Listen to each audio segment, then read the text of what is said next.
It started like any other quiet morning, the kind where the world feels half asleep. A soft glow slipped through the curtains as kids tied their shoelaces, dragging their backpacks toward the door. A mother flipped an omelet in the pan while calling out reminders, and a father lazily scrolled through his phone, barely awake. Nothing felt unusual until the sound that split the silence in half. At first, it was faint, like a distant alarm someone forgot to turn off, but then it grew sharper, louder, unnervingly urgent. Sirens, long, rising waves of sound, rolled across the neighborhood. Phones vibrated violently on countertops, flashing the same message again and again, a warning no one understood. The father's hand trembled as he picked his up. Outside, neighbors poured into the street, confusion spreading faster than the sound itself. No news, no explanation, no anchor to hold on to. Just a countdown ticking down on every screen, pulsing like a heartbeat. Yet the real terror came from the stillness between the sirens, the moment families realized something massive had shifted, something they weren't prepared for. And in that breath of uncertainty, ordinary life evaporated, replaced by the single question trembling in every pair of eyes: what is happening? But even as that question hung in the air, another sound swept through the homes.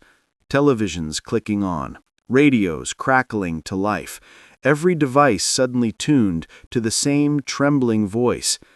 Families gathered instinctively, huddling around screens that flickered like candle flames in a storm. A government official, visibly strained, stared into the camera and delivered the 7 words that froze the entire nation in place. "This is not a drill. Seek shelter." No explanation, no details, just those words. And then the power flickered, dimmed, and vanished. The screen dissolved into static. Radios hissed, sputtered, then fell silent. Phones struggled to load even a single page, spinning endlessly as if the internet itself was choking. Rumors filled the vacuum. An attack, a malfunction, a warming, a mistake. No one knew which to believe. Families rushed out in panic to gather anything they could. Stores overflowed within minutes, aisles shaking with footsteps, voices cracking with fear. Shelves emptied faster than hands could reach. And in that frenzy, it became painfully clear. Whatever was coming was bigger than anything they had imagined, and no one was in control anymore. The chaos inside the stores spilled into the streets, and that was when people began running, not away, but toward the one place that suddenly mattered more than anything else: home. Parents abandoned workplaces the moment the alert stopped updating. Office chairs rolled back, computers left on, coffee cups still warm as entire floors emptied in seconds. Traffic clogged the roads instantly. Horns blared, engines revved, but nothing moved.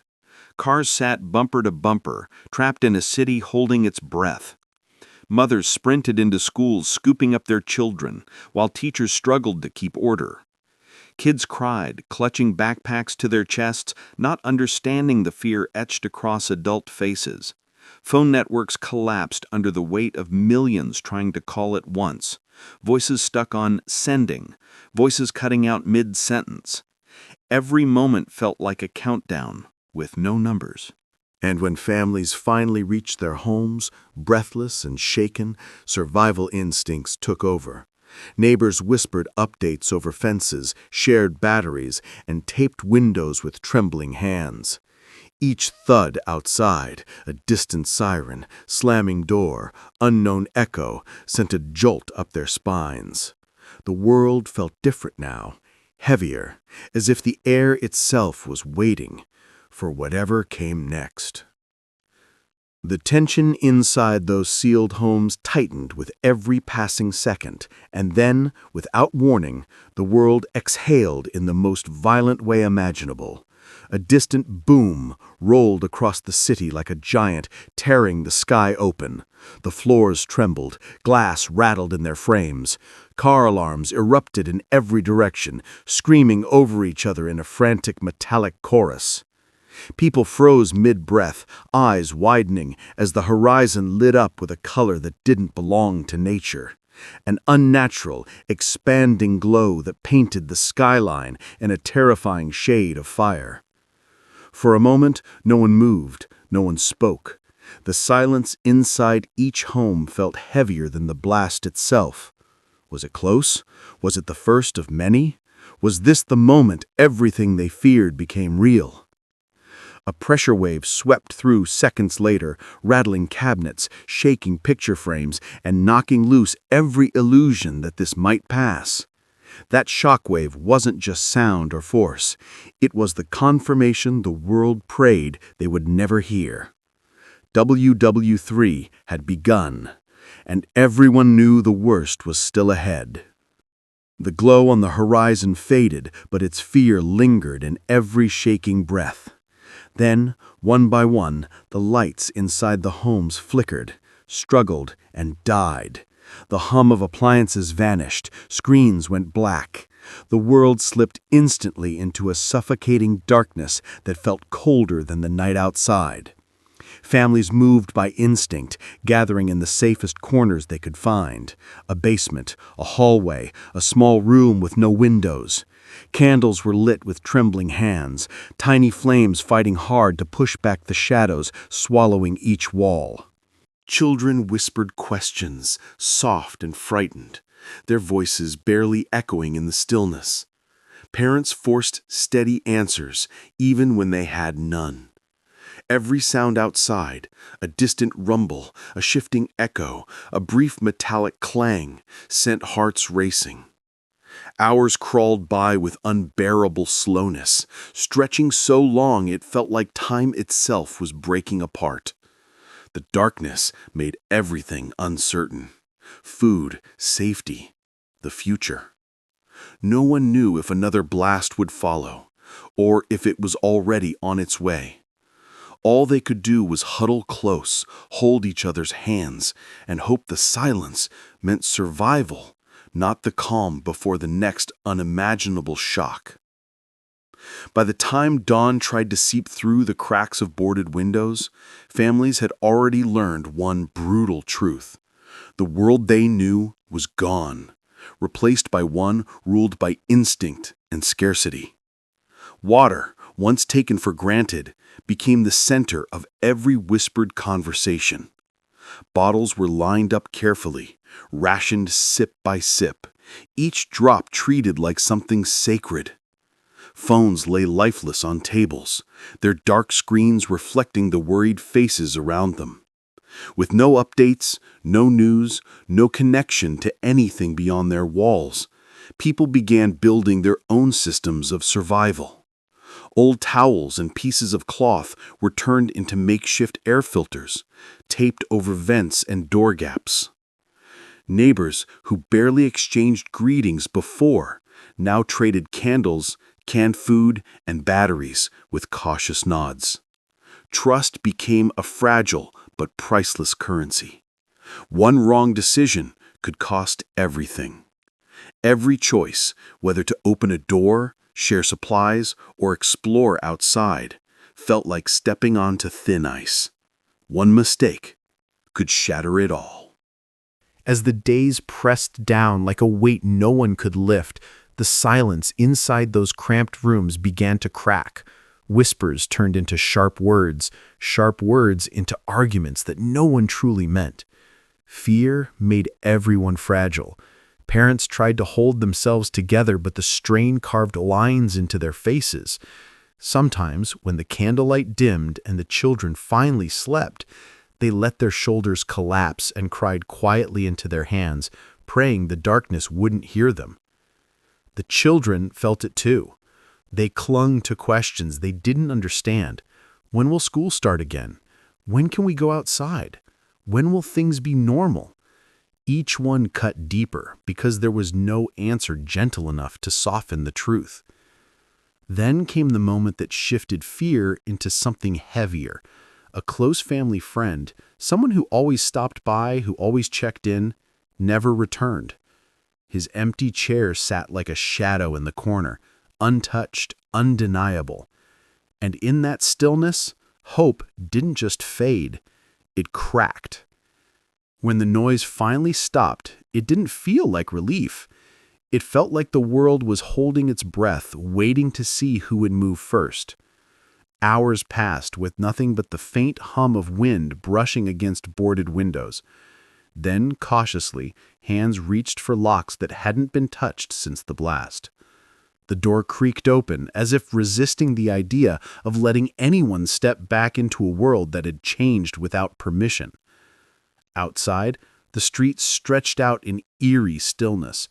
Cars sat frozen mid-turn, doors left open, headlights dimmed by a thin layer of dust. Smoke drifted lazily from a distant intersection, rising into gray skies that looked bruised and tired. Families stepped out slowly, every footstep measured, every breath held tight.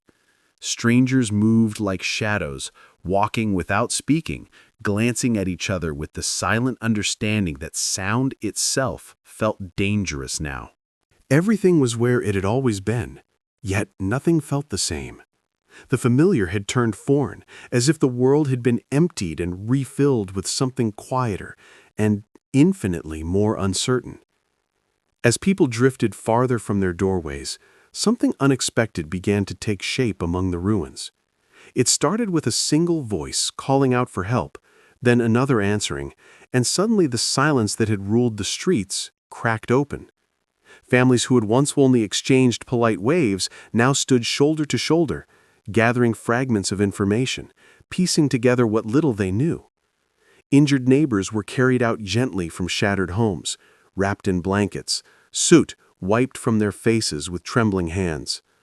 No one had a complete story, but everyone had something to give. A father shared the last of his bottled water with an elderly couple. A teenage boy offered spare batteries from a drawer he had emptied in panic. A mother passed out slices of bread she had rationed carefully the night before. Tools were exchanged, first aid kits opened, and strangers formed lines to distribute whatever supplies they had left, illuminated by the warm flicker of small community fires. For the first time in days, fear wasn't the only thing filling the air. Amid smoke, dust, and uncertainty, something quieter but stronger emerged, a sense of purpose, a fragile kind of hope that maybe survival wasn't meant to be faced alone. By the time the sun began to sink behind the damaged skyline, the world felt strangely split between what it had been and what it had become. The soft orange glow washed over broken streets, twisted metal, and quiet groups of families huddled together, trying to make sense of the day that had reshaped their lives. At first, many held on to the hope that everything would reset by morning, that the sirens, the shockwave, the darkness were just a terrible chapter soon to close. But as the sky deepened into shades of purple and black, a different truth settled in. This wasn't a one-day catastrophe. This was the beginning of something long, uncertain, and unforgiving. Families gathered close, sharing blankets, stories, and half-whispered plans. Decisions made in fear had to become choices made for survival. Preparation wasn't optional anymore. It was the only path forward. Unity wasn't kindness. It was necessity. The night didn't feel like an ending. It felt like the first page of a world rewritten, a world where every moment demanded courage, awareness, and resilience.